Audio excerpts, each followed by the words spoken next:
BCom fifth সেমিস্টারে ম্যাথে একটা চ্যাপ্টার রয়েছে, যে চ্যাপ্টারটার নাম হচ্ছে পারমুটেশন।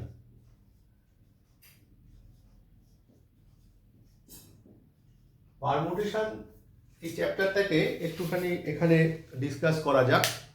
তো পারমুটেশন কথার অর্থ কি? পারমুটেশন কথার অর্থ হচ্ছে বিন্যাস, মানে সাজানো, মানে কোনো কিছুকে মানে সাজানোকে বলা হয় হচ্ছে বিন্যাস। কিরকম?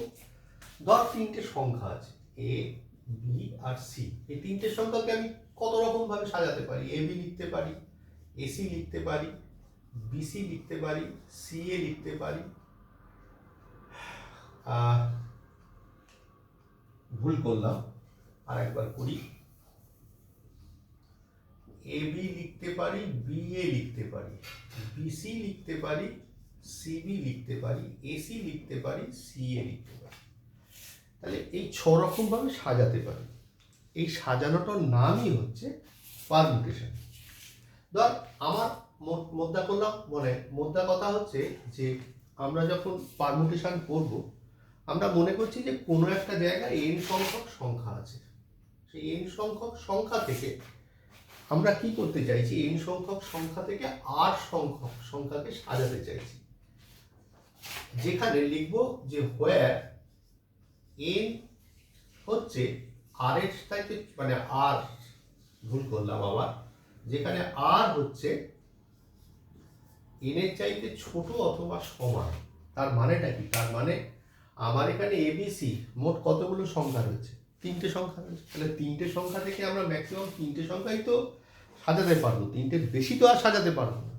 ঠিক তেমনি n থেকে r সংখ্যক সংখ্যা যখন মানে আমরা সাজাবো, r এর ভ্যালু সব সময়ের জন্য n এর সঙ্গে সমান অথবা ছোট হবে, মানে r less than or equals to n হবে। এবারে আমার যেটা বক্তব্য সেটা হচ্ছে কি, যে এই পি মানে কি? পি মানে হচ্ছে পারমুটেশন। এখানে এনপিআর কে ব্রেক করতে হবে, ভাঙাতে হবে। এখানে একটা সাইন কাজ করে, যে সাইনটার নাম আমরা বলি হচ্ছে ফ্যাক্টোরিয়াল। এর ফর্মুলা হচ্ছে n factorial divided by n minus r factorial. ফ্যাক্টোরিয়ালকে কি করে ভাঙাতে হয়? ধরা যাক n ফ্যাক্টোরিয়াল আছে, আমরা ভাঙাবো হচ্ছে n into n minus 1 into n minus 2 into n minus 3 into n minus 4। ধর 4 ফ্যাক্টোরিয়াল আছে, কি লিখবো? 4 into 4 minus 1, 4 minus 2, 4 minus 3। 4 minus 4 কখনো করবো না। কেন করবো না? তার পেছনে লজিকটা হচ্ছে 4 মাইনাস 4 করলে তো 0 হয়ে যাবে, তাই না? তাহলে 4 ফ্যাক্টোরিয়াল মানে হচ্ছে 4 মাইনাস 1, 4 মাইনাস 2, 4 মাইনাস 3। তাহলে that means 4 into 3 into 2 into 1 হবে। এবারে আমরা একটা অঙ্ক করবার চেষ্টা করি।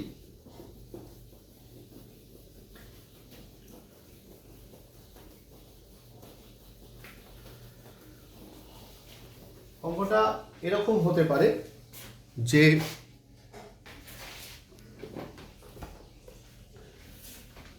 বলছে ফাইন্ড দ্য ভ্যালু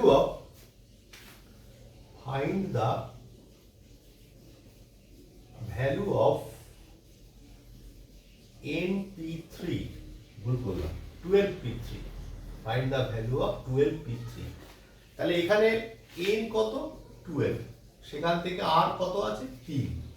মানে r তাহলে আমাকে 3 আছে। তাহলে 12p3 মানে 12p3 কে ব্রেক করে আমরা একটা ফিগারে আসবো। তো কিভাবে করব? লিখব 12p3 সমান সমান 12 factorial divided by 12 minus 3 factorial. তাহলে কত হলো? 12 ফ্যাক্টোরিয়াল ডিভাইডেড বাই 9 ফ্যাক্টোরিয়াল। এবার 12 কে যদি ভাঙাস তাহলে কি হবে? 12 থেকে 1 অবধি যাবে। তাহলে আমার তলায় তো 9 আছে, আমরা এখানে কি করব? 12, 11, 10 আর 9। তাহলে কি হবে? আমরা 9 গিয়ে থেমে যাব, আর যাব না। কেন? তার কারণটা হচ্ছে যে যেহেতু 9টা নিচে রয়েছে, তাহলে 9 আমি কাটতে পারবো। তাহলে সেক্ষেত্রে কি হলো? 12 ইন্টু 11 ইন্টু 10 করলে কত হয়? 1320 হয়, হচ্ছে 1320। এই হচ্ছে আমার 12p3 ব্রেক করলে আমার ভ্যালুয়েশন হলো। তো এই হয়ে গেল। এই হয়ে যাওয়ার পর এবার আমরা কি করব, আরেকটু ভালো জাতের একটা অঙ্ক করবার চেষ্টা করব।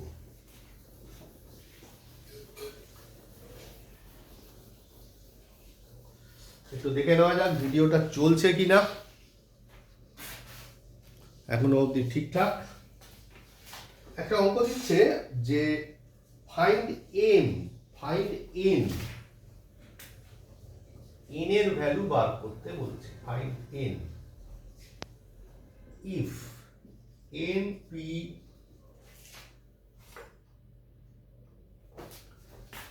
np2 is equal to 20।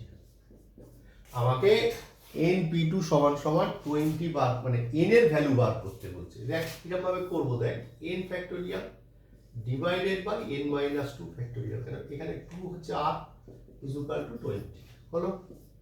হওয়ার পর n কে ভাঙালে কি হবে, n into n minus 1 into n minus 2, তো আরোই যেতে থাকবে তাই না, তাহলে এখানে ফ্যাক্টোরিয়াল সাইন দিলাম, নিচেও n minus 2 আছে, হলো 20 কাটলো, তাহলে পড়ে থাকলো কি n into n minus 1 করলে কত হলো 20। এবার এটাকে n square minus n minus 20 করলে হলো 20, n square minus 5n plus 4n minus 20 সমান সমান 0। তাহলে এখন দেখ মাইনাস 5n প্লাস 4n করলে কত হয়, মাইনাস n, তাহলে সেক্ষেত্রে যেটা দাঁড়াচ্ছে সেটা হচ্ছে n into n minus 5 plus 4 into n minus 5 equals to 0। তাহলে কি হচ্ছে n minus 5 into n plus 4 equals to 0। তাহলে either n minus 5 is equal to 0, তাহলে n is equal to 5, or n plus 4 is equal to 0, তাহলে n is equal to minus 4। তাহলে n এর value তো কখনো নেগেটিভ হতে পারে না, আমাকে লিখতে হবে যে রিজেক্টিং, লিখবো rejecting n is equal to minus 4, we get n is equal to 5। আপাতত এইটুকু করিয়ে রাখলাম, পারমুটেশনের বেসিক আইডিয়াটা দিলাম, এবারে ক্লাসে আমরা পারমুটেশনটাকে এগোবার চেষ্টা করব।